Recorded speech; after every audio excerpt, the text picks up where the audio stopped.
नमस्कार, मैं Haridatt sir channel में आपका स्वागत करता हूं।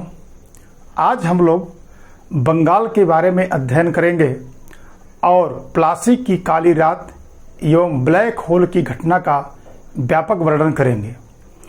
आइए हम लोग सबसे पहले प्लासी के युद्ध की घटना का अध्ययन करते हैं, लेकिन मैं ये चाहता हूं कि सबसे पहले मैं प्लासी के युद्ध के पूर्व आपको सिराजुद्दौला किस प्रकार से गद्दी पर आसीन हुआ इस बात का वर्णन करना चाहूँगा। लेकिन इस सिराजुद्दौला के पूर्व उसके नाना अलवर्दी खां गद्दी पर किस प्रकार आसीन हुए इस बात का वर्णन करना चाहूँगा। तो आइए सबसे पहले हम लोग अलवर्दी के बारे में पढ़ते हैं। जैसा कि हम लोग जानते हैं कि अलवर्दी खां के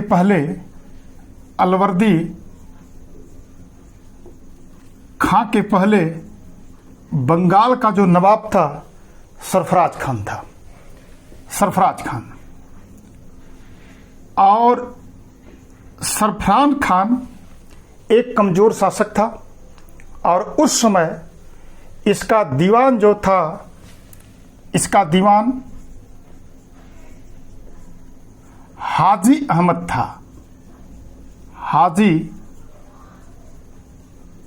था, जो कि अलवर्दी खां का बड़ा भाई था।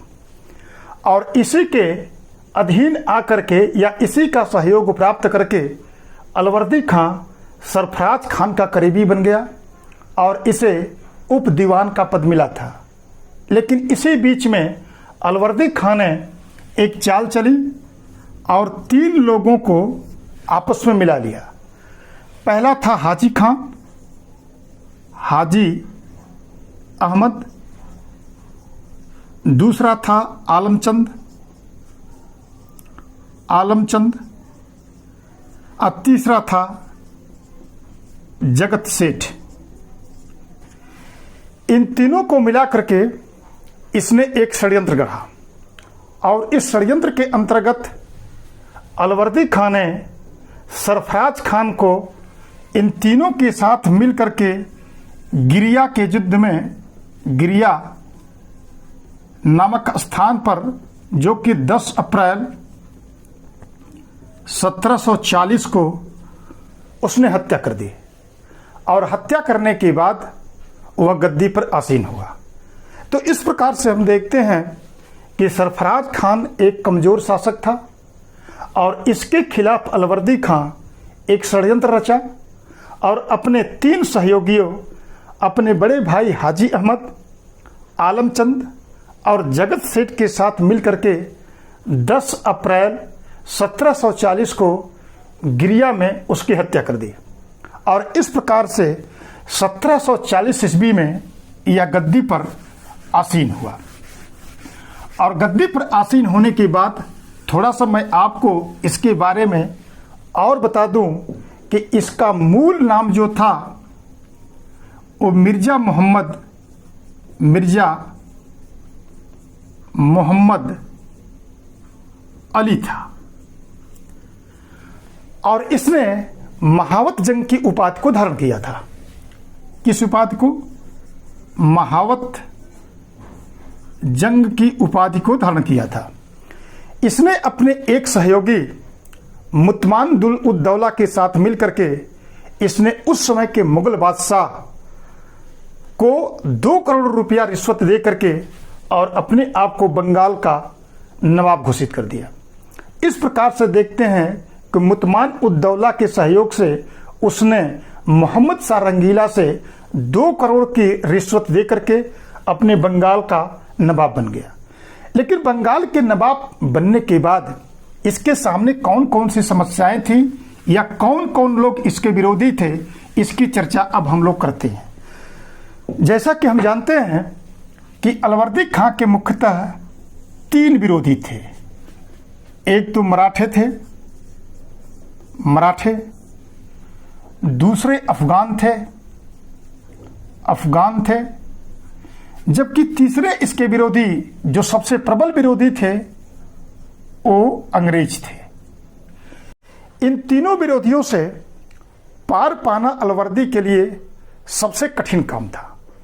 तो एक एक विरोधियों की चर्चा हम लोग करते हैं। सबसे पहले अलवर्दी खां का विरोध हम मराठों के साथ देखते हैं। मराठों के दो सरदार, एक तो था बालाजी बाजीराव, और जबकि दूसरा जो मराठा सरदार था वो रघुजी भोसले था। इन दोनों ने अलवर्दी खां के ऊपर आक्रमण किया और अलवर्दी खां को परेशान करते रहते थे। एक दिन अलवर्दी खां ने एक मराठा सरदार जिसका नाम भास्कर पंडित था,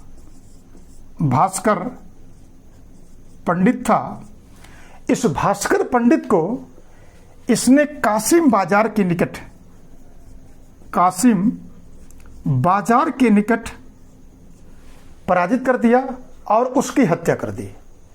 लेकिन इसके बावजूद भी वो मराठों से अपना पीछा नहीं छुड़ा पा रहा था। यही कारण है कि वह समझ गया कि मराठों से पार पाने के लिए मुझे दो काम करना पड़ेगा। कौन कौन से काम करना पड़ेगा? उसको मालूम था कि मराठों को अगर हम लोग पैसा और भूमि अथवा जमीन अगर प्रदान कर दें तो मराठों के आक्रमण से मैं बच सकता हूं। यही कारण है कि इसने मराठा सरदार को इस एवज में 12 लाख रुपया दिया और इसके बाद जो स्वर्ण रेखा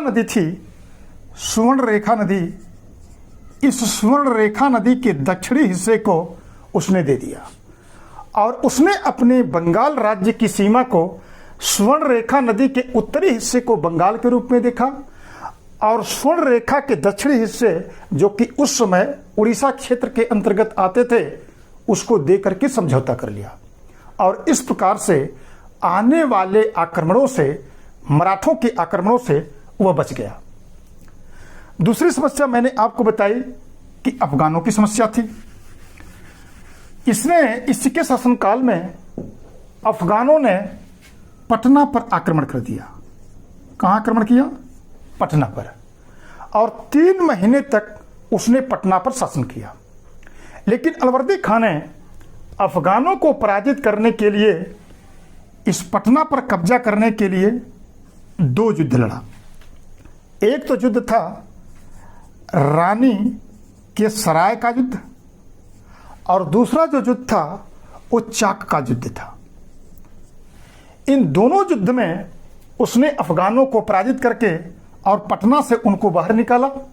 अब पटना से बाहर निकालने के बाद अपने नाती सिराजुद्दौला को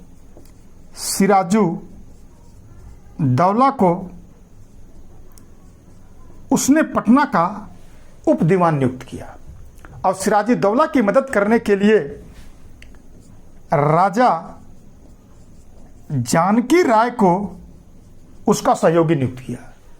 मैं इसलिए आपको अलवर्दी को पढ़ा रहा हूं चूंकि हमको सिराजुद्दौला को समझना है। अब प्लासी के काली रात और ब्लैक होल की घटना को समझना था। यही कारण है कि आपको अलवर्दी के पास आना पड़ा था। और इस प्रकार से देखते हैं कि पहली बार पटना का उप दीवान सिराजुद्दौला बना और राजा जानकी राय उसके सहयोगी बने। तीसरा जो अलवर्दी खां का सबसे बड़े विरोधी थे वो अंग्रेज थे। मैं आपको प्रथम आंग्ल फ्रांसीसी युद्ध और द्वितीय आंग्ल फ्रांसीसी युद्ध में पढ़ा चुका हूं कि 1746 से 48 के बीच प्रथम आंग्ल फ्रांसीसी युद्ध हुआ था, जबकि 1749 से लेकर के 54 और 55 के बीच में द्वितीय आंग्ल फ्रांसीसी युद्ध हो चुका था। और इस समय अलवर्दी खां का जो पीरियड था वो आपका 1740 से 56 के बीच में था। इसका मतलब ये है कि यह दोनों आंग्ल फ्रांसीसी युद्ध का गवाह था और ये मान के चल रहा था कि अंग्रेजों को अगर किसी प्रकार से ढील दी गई तो अंग्रेज बंगाल पर कब्जा कर लेंगे। यही कारण है कि अंग्रेजों के प्रति वह संतुलन की नीति में काम कर रहा था। यही कारण है जब उसके एक सहयोगी ने अंग्रेजों के खिलाफ कार्रवाई करने की बात कही थी, तो अलवर्दी खान ने टिप्पणी करते हुए कहा था कि अंग्रेज मधुमक्खी के समान हैं, अगर इनको छेड़ोगे तो काट काट के मार डालेंगे, यदि इनको सहलाओगे तो ये तुमको शहद देंगे। लेकिन अंग्रेजों की नीति से ये परिचित था और ये जान रहा था कि अंग्रेजों को बंगाल में किसी भी स्थिति में स्ट्रांग नहीं होने देना है, अर्थात उनको अपने किले की किलेबंदी नहीं करने देना है, किलेबंदी नहीं करने देना है। यही कारण है कि इसने कलकत्ता के किले को कभी किलेबंदी करने का इसने अनुमति प्रदान नहीं की। लेकिन इसी बीच हम देखते हैं कि 1756 ईस्वी में, अप्रैल 1756 ईस्वी में अलवर्दी खां का देहांत हो जाता है। चूंकि अलवर्दी खां के देहांत के बाद इसका कोई पुत्र नहीं था और यही कारण है कि अपने मरने के पहले अलवर्दी खां ने सिराजुद्दौला को अपना वारिसदार नियुक्त किया था। लेकिन उसके मरने के बाद उत्तराधिकार का युद्ध प्रारंभ हो जाता है। अब यहीं से सिराजुद्दौला की कहानी स्टार्ट होती है। आइए जरा अब देखते हैं कि उत्तराधिकार के युद्ध में सिराजुद्दौला ने किस प्रकार से अपने विरोधियों को पराजित किया और कैसे बंगाल का नवाब बना। तो मैंने आपको बताया कि सिराजुद्दौला बंगाल का नवाब बना और चूंकि अलवर्दी खां के कोई पुत्र नहीं थे, इसके 3 पुत्रियां थी और इन तीनों पुत्रियों को उसने अलग अलग नवाबों के साथ ब्याह किया था। पहले जो पुत्री थी उसने ढाका के नवाब के साथ ब्याह था और उसका नाम था घसीटी बेगम, घसीटी बेगम।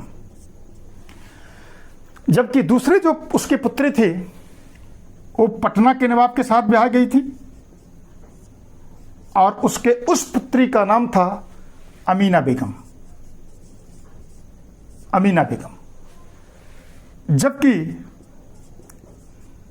इसकी जो तीसरी पुत्री थी वह पूर्णिया के नवाब के साथ ब्याही गई थी। घसीटी बेगम संतानहीन थी और उसने सिराज के, यानी जो पटना का नवाब था, जो उसके साथ अमीना बेगम ब्याही गई थी, इसका लड़का था सिराजुद्दौला,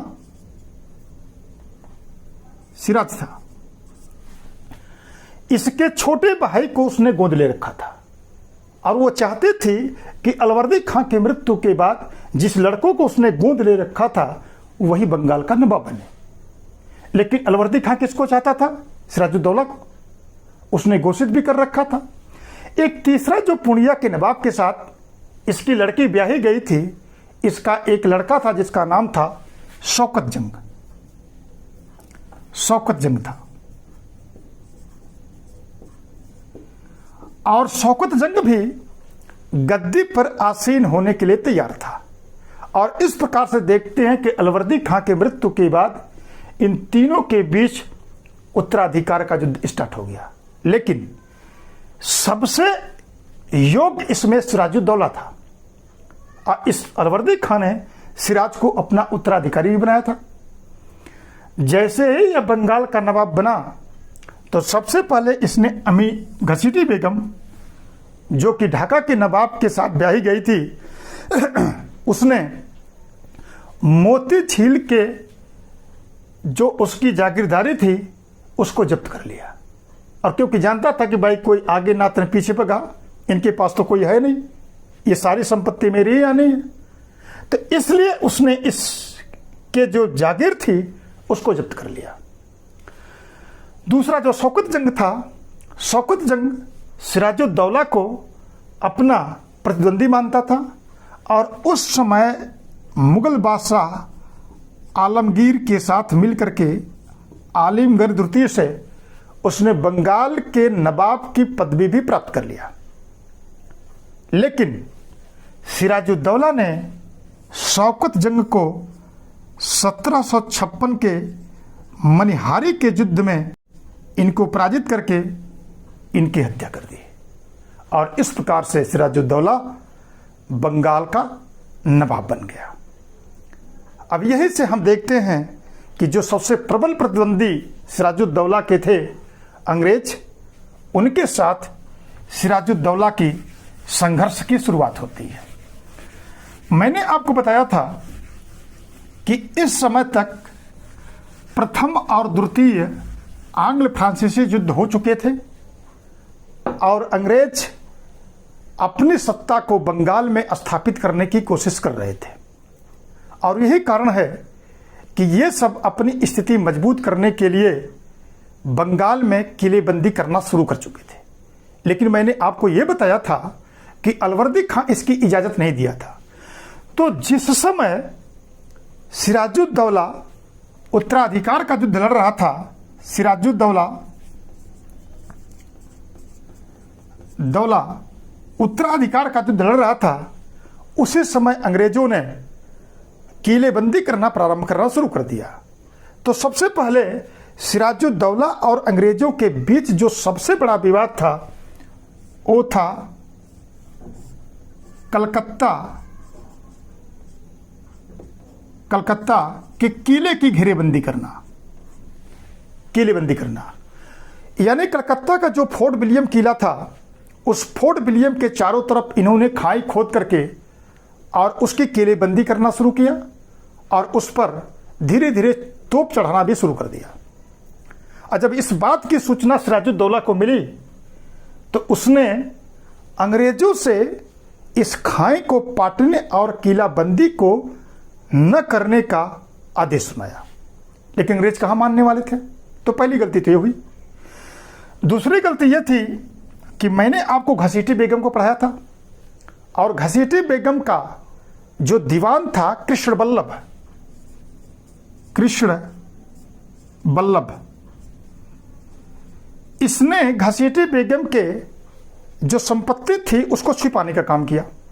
और जब इसके खिलाफ सिराजुद्दौला ने कार्रवाई की तो ये चले गए अंग्रेजों के पास और अंग्रेजों के पास जाकर के वहीं ये शरण ले लिया। और जब इस बात की सूचना सिराजुद्दौला को मिली तो अंग्रेजों से सिराजुद्दौला ने कृष्ण बल्लभ को वापस करने को आदेश सुनाया, लेकिन अंग्रेजों ने ऐसा नहीं किया। तीसरी गलती क्या हुई? तीसरी गलती यह हुई कि फ्रांसीसियों की चंद्रनगर की बस्ती थी, चंद्रनगर की बस्ती, और अंग्रेजों ने इस चंद्रनगर की बस्ती को पर आक्रमण कर दिया। मैं यहाँ को आपको स्पष्ट कर दूं कि यह चंद्रनगर की बस्ती 1676 ईस्वी में औरंगजेब के शासनकाल में शाइस्ता खां, जो कि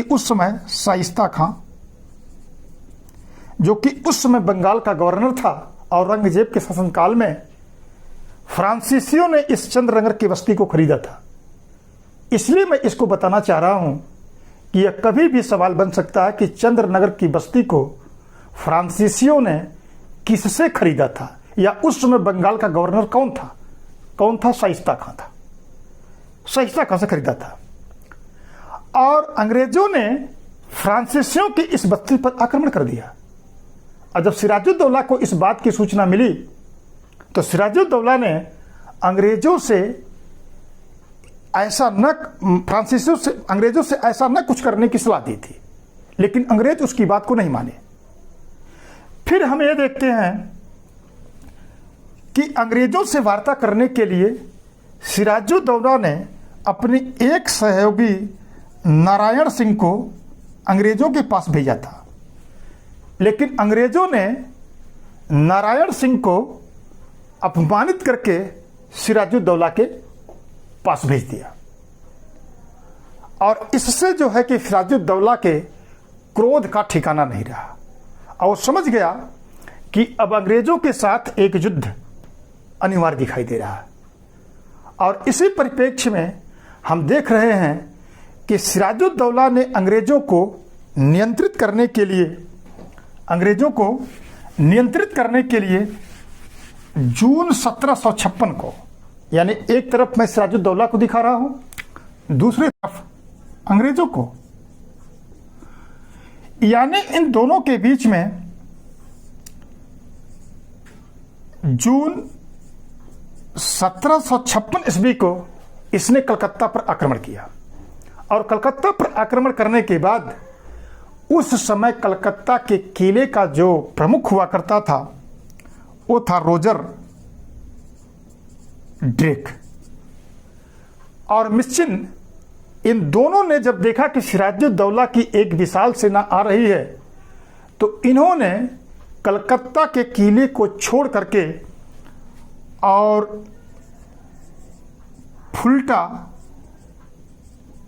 फुल्टा द्वीप पर जाकर के इन्होंने शरण ले ली, जो कि ज्वारग्रस्त द्वीप था। अब यहीं से हम देखते हैं कि जो ब्लैक होल की घटना इतिहास में है, इस पृष्ठभूमि का निर्माण होता है। अब देखिए जरा, रोजर ड्रेक और मिस्चिन अंग्रेजों के साथ भग करके जाकर के फुल्टा द्वीप पर शरण ले चुकी हैं। और इसी समय एक महान झूठ जिसको हम हालवेल के नाम से जानते हैं, ये जो ब्लैक होल की घटना है, इस ब्लैक होल की घटना को जो निर्माता है वो हालवेल है। हालवेल ने अपने विवरण में बताया है कि ब्लैक होल की घटना किस प्रकार से घटी थी। तो थोड़ा मैं आपको यहां ब्लैक होल की घटना को बताता हूं। ब्लैक होल की घटना, मैंने आपको बताया कि रोजर ड्रेक और मिस्चिन अपने अंग्रेजी सहयोगियों के साथ फुल्टा द्वीप, जो कि ज्वारग्रस्त द्वीप था, वहां जा चुके हैं। और हालवेल ने बताया है कि उस समय मैं कलकत्ता के किले की सुरक्षा कर रहा था। अब बड़ी अजीब सी घटना है कि मेन कमांडर इसको छोड़ के भाग गए, एक नॉर्मल व्यक्ति जिसको किसी चीज का अनुभव प्राप्त नहीं है वो किले की सुरक्षा कर रहा। एक मनगढ़ंत कहानियों के माध्यम से इसने ब्लैक होल की घटना को बताया है। और इसने अपने लेख में बताया कि 20 जून 1756 ईस्वी को कलकत्ता के किले पर सिराजुद्दौला का अधिकार हो गया। और सिराजुद्दौला के अधिकार होने के बाद यहां से इसने 146 लोगों को गिरफ्तार किया। और 146 लोगों को गिरफ्तार करने के बाद एक छोटी सी कोठरी में, जिसकी लंबाई 18 फुट और चौड़ाई 10 फुट थी, उसमें 146 लोगों को गिरफ्तार करके रखा था। उसमें हवा के आने का कोई मार्ग नहीं था। और चूंकि घटना जून की है तो भयंकर गर्मी के कारण उसमें से 123 लोग मर गए और मात्र 23 लोग बचे थे, उसमें से एक मैं भी था। अब सबसे बड़ा सवाल यह है कि जो हालवेल इस घटना की चर्चा करता है, हम इस बात को कैसे प्रूव कर सकते हैं कि यह घटना गलत थी। इसको अभी मैं बाद में प्रूव करूंगा, क्योंकि कोई भी इतिहासकार या कोई भी लेख, यहां तक अंग्रेज भी इस बात को नहीं बताते हैं कि यह घटना घटी थी, या 123 अंग्रेज मारे गए थे, या कौन कौन लोग मारे गए थे उसकी सूची भी अभी तक नहीं मिलती है। उस समय का एक महत्वपूर्ण इतिहासकार हैं गुलाम हुसैन।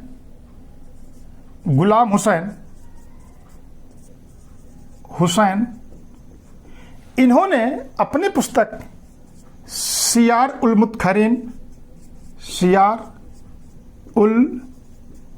मुतखैरीन में इस बात की चर्चा कहीं नहीं करते हैं।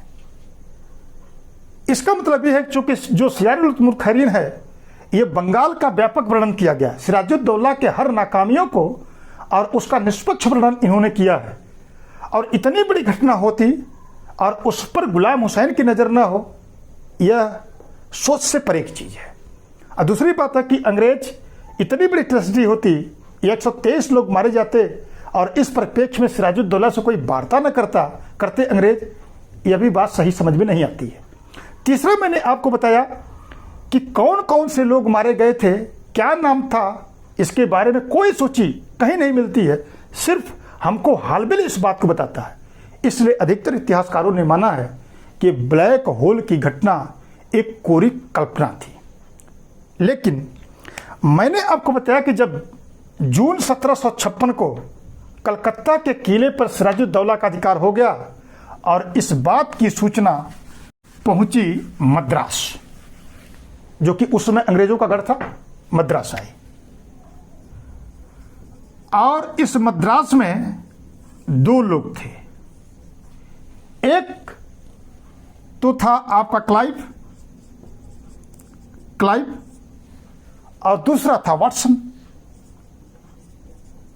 था। इन दोनों ने सिराजुद्दौला से बदला लेने के लिए सेना बनाकर के मद्रास से कलकत्ता की ओर चल दिए। और हम लोगों ने देखा है कि क्लाइव ने थल सेना का नेतृत्व किया था, सेना का, वाटसन ने जल सेना का नेतृत्व किया। और दोनों ने अपनी अपनी सेना को लेकर के कलकत्ता की तरफ आ गए। और जिस समय सिराजुद्दौला कलकत्ता पर अधिकार किया, उस समय कलकत्ता के किले का प्रमुख जो बनाया था, वो बनाया था मानिक चंद को उस कलकत्ता के किले का प्रमुख बना करके और अपनी राजधानी मुर्शिदाबाद लौटाया था। और उस समय मानिक चंद कलकत्ता के किले का प्रमुख था। क्लाइव हम लोग देख चुके हैं, प्रथम आंग्ल फ्रांसीसी युद्ध, द्वितीय आंग्ल फ्रांसीसी युद्ध में किस प्रकार की भूमिका निभा चुका है। और उसने कूटनीति का सहारा लेकर के उसने मानिक चंद को घूस को दे करके उसने कलकत्ता के किले को प्राप्त कर लिया। और इस प्रकार से जीता हुआ कलकत्ता का किला क्लाइव के अधीन आ गया। अब मजबूरी में जब कलकत्ता के किले पर अधिकार हुआ, तो मानिक चंद ने सिराजुद्दौला को एक हल्की फुल्की झड़प दिखाया था, जो कि सही नहीं था। उसने तो पैसा लेकर के कलकत्ता के किले को क्लाइव को दे चुका था। और इस प्रकार से एक विश्वासघात की शुरुआत सिराजुद्दौला के खिलाफ हुई। लेकिन इसी बीच बंगाल के नवाब के पद से हटाने के लिए क्लाइव ने एक बहुत बड़ी चाल चलना अब शुरू कर दिया। और यहीं से हम देखते हैं कि प्लासी के युद्ध की शुरुआत होती है। अंग्रेजों की तरफ से मैंने आपको बताया क्लाइव यहां आकर के जो उस समय के सिराजुद्दौला के विरोधी थे, उनको संगठित करना शुरू कर दिया और एक गठबंधन का निर्माण कराया, एक षड्यंत्र रचा। और इस षड्यंत्र में कौन कौन से लोग शामिल थे? पहला तो था मानिक चंद, दूसरा था अमीन चंद, तीसरा था सिराजुद्दौला का मीर बख्शी, जिसको हम मीर जाफर के नाम से जानते हैं, और जो चौथा था वो आपका राय दुर्लभ, और पांचवा जो था वो जगत सेठ था। इन लोगों को मिला करके क्लाइव ने अपने पक्ष में किया और सिराजुद्दौला के खिलाफ एक षड्यंत्र उसने रचना शुरू कर दिया। और सिराजुद्दौला ने अपने दो सहयोगियों को, एक का नाम था मीर मदान और दूसरे का नाम था मोहनलाल। उस समय मोहनलाल प्रधानमंत्री के पद पर था, प्रधानमंत्री था, और यह सेना का प्रमुख पद पर आसीन था। यहां आपको ध्यान देना है कि जो आपका मीर जाफर है वो सिराज का सेना प्रमुख है, उसी प्रकार से जो आपका मानिक चंद था वो कलकत्ता के किलेदार का प्रमुख था, कलकत्ता का। जो अमीन चंद है वह एक व्यापारी है, और राय दुर्लभ जो था वो उस समय का मीर जाफर के ही सेना का एक अंग था, सेना में था। और जगत सेठ जो था वो बंगाल का सबसे बड़ा साहूकार था। और इस प्रकार से देखते हैं कि इस समय क्लाइव ने सिराज के प्रमुख अधिकारियों को अपने पक्ष में कर लिया और एक षड्यंत्र रचा। और उस षड्यंत्र की जो मीडिएटर की भूमिका थी वो कर रहा था अमीनचंद। मैं यहाँ को आपको स्पष्ट कर दूं, यदि आपको मानिकचंद और अमीनचंद में कभी कोई विरोध उत्पन्न हो तो आप एक टिक पर इनको याद रखिए। मानिकचंद को क्लाइव ने माल देके खरीदा था, यानी कलकत्ते का क्या था, किलेदार था, माल दिया, पैसा दिया। अमीनचंद, अमीन क्या, जो हमारे यहां पैसा वसूलने का काम करता है उसको अमीन के नाम से जानते हैं। तो इस समय अमीनचंद जो था वो इस षड्यंत्र की मीडिएटर की भूमिका निभा रहा था। जब सारी योजना बनके तैयार हुई तो उसी समय अमीनचंद ने क्लाइव इस संगठन से फूट गया और उसने बार्गेनिंग करना शुरू कर दिया क्लाइव से। और उसने ये बताया कि यदि आप लोग नवाब के राजकोष का 50%, यानी कितना, यानी इसका 50%, दो डिमांड किया कि यदि आप सिराज के कोष का हमको 50% हिस्सा नहीं देंगे और 30 लाख रुपया नहीं देंगे तो मैं इस बात की सूचना जाके सिराज से बता दूंगा कि आप लोग उसके खिलाफ किस प्रकार के षड्यंत्र रच रहे हैं। अब तो समस्या क्रिएट हो गई कि कहीं ऐसा ना हो कि बंदा जाकर के बता देगा तो पूरा भंडाफोड़ हो जाएगा। लेकिन क्लाइव तो इतना बुद्धि का कमजोर तो था नहीं, और उसने तुरंत इस अमीनचंद को सबक सिखाने के लिए उसने एक चाल चली। और उसने क्या किया कि तुरंत उसने अमीनचंद से कहा कि तुम्हें सिर्फ 50% राजकोष चाहिए, 30 लाख रुपया चाहिए ना, मैं तुमको देने के लिए तैयार हूं।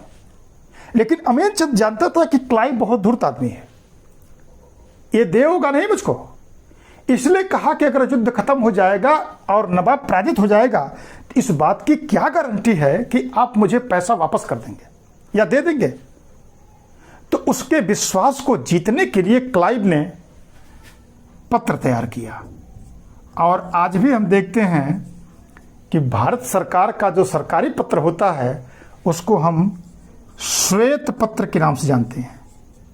यह श्वेत पत्र की अवधारणा हमने कहां से लिया है, यानी सरकार के लिखित आदेश को भारतवर्ष में भी श्वेत पत्र कहते हैं। तो श्वेत पत्र पर उसने लिख दिया। तो जिस श्वेत पत्र पर उसने लिखा था, जो वाकई था, जो सही था, वो श्वेत पत्र था, वो अपने पास रखा। और एक दूसरा उसने लाल पत्र पर रखा, ये फर्जी पत्र था। और इस पत्र पर जो उसने लिखा, उसने इस पर लिख करके दे दिया कि युद्ध के बाद आपको 50% और 30 लाख रुपया आपको हम देंगे। अब समस्या यह थी कि इस पर हस्ताक्षर करना था। अब मैंने आपको बताया कि क्लाइव और वाटसन दो इस समय सेनानायक हैं। तो क्लाइव तो इस पर हस्ताक्षर कर दिया, लेकिन वाटसन ने इस पर हस्ताक्षर करने से मना कर दिया। और यही कारण है कि क्लाइव ने वाटसन का फर्जी हस्ताक्षर कराया और उस व्यक्ति का नाम था लुसिंगटन।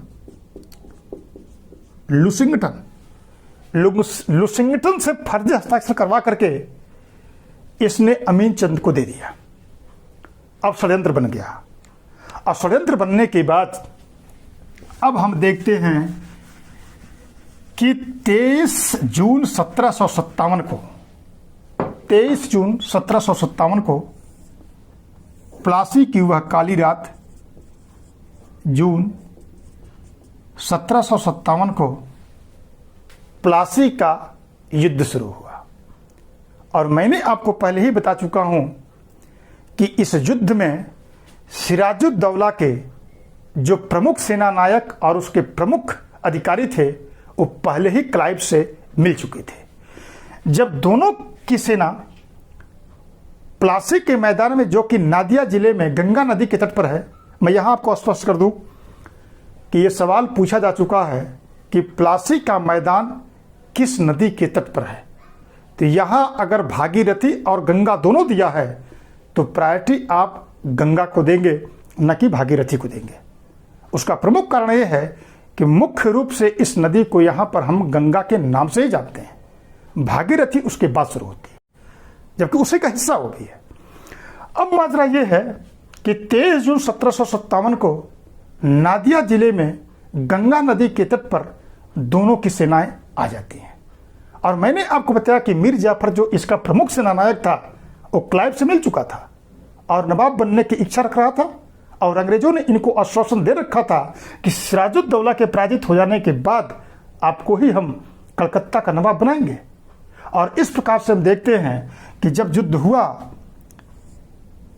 तो उस समय मीर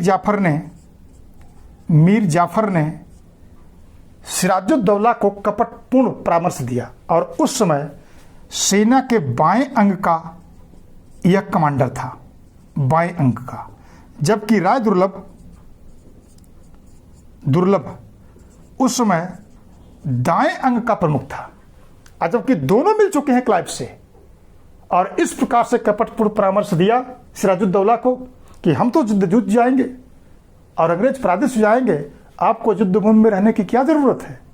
और इस प्रकार से कपटपूर्ण परामर्श के बाद इसके दो प्रमुख सिर्फ सेना नायक, जो मैंने आपको बताया कि एक तो मीर मदान था, दूसरा मोहनलाल था, इस दो लोगों को छोड़ करके इसकी सेना सही से नहीं युद्ध लड़ी।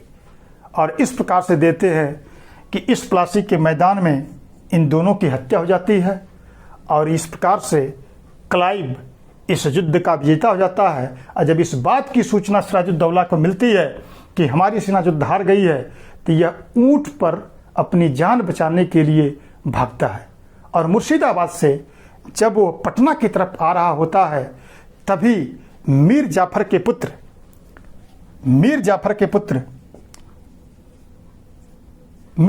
पुत्र ने मीरन ने मोहम्मद बेग के द्वारा सिराजुद्दौला की हत्या करवा देता है। और इस प्रकार से देखते हैं कि एक षड्यंत्र के माध्यम से प्लासी के मैदान में अंग्रेजों ने सिराजुद्दौला को पराजित कर दिया। और इसी पर टिप्पणी करते हुए के.एम. पाणिक्कर ने कहा था कि प्लासी का युद्ध नहीं था, बल्कि एक समझौता था जिसमें बंगाल के साहूकारों ने बंगाल को अंग्रेजों के हाथों बेच दिया था। उसी प्रकार से नवीन चंद्र सेन ने टिप्पणी करते हुए कहा था कि प्लासी का जो युद्ध था वह बंगाल के लिए काली अंधेरी रात के समान था। स्वयं क्लाइव ने टिप्पणी करते हुए कहा था कि प्लासी का युद्ध कोई युद्ध नहीं था, बल्कि एक भयंकर विश्वासघात था। और इस प्रकार से देखते हैं कि प्लासी की युद्ध के बाद अंग्रेजों का बंगाल में प्रभुत्व या उनके साम्राज्य की नींव मजबूत होती है, और आगे चल करके वो पूरे बंगाल को अपने कब्जे में बक्सर के युद्ध में करेंगे। इसकी चर्चा हम लोग करेंगे बाद में। और मुझे विश्वास है कि यह प्लासी की काली रात और ब्लैक होल की घटना आपको बहुत पसंद आई होगी। और यही कारण है कि इस प्रकार के वीडियो को प्राप्त करने के लिए आप इसे सब्सक्राइब करना मत भूलिए, लाइक करिए, शेयर करिए, ताकि अधिक से अधिक लोग इस वीडियो का लाभ उठा पाएं। आप लोगों का बहुत बहुत धन्यवाद।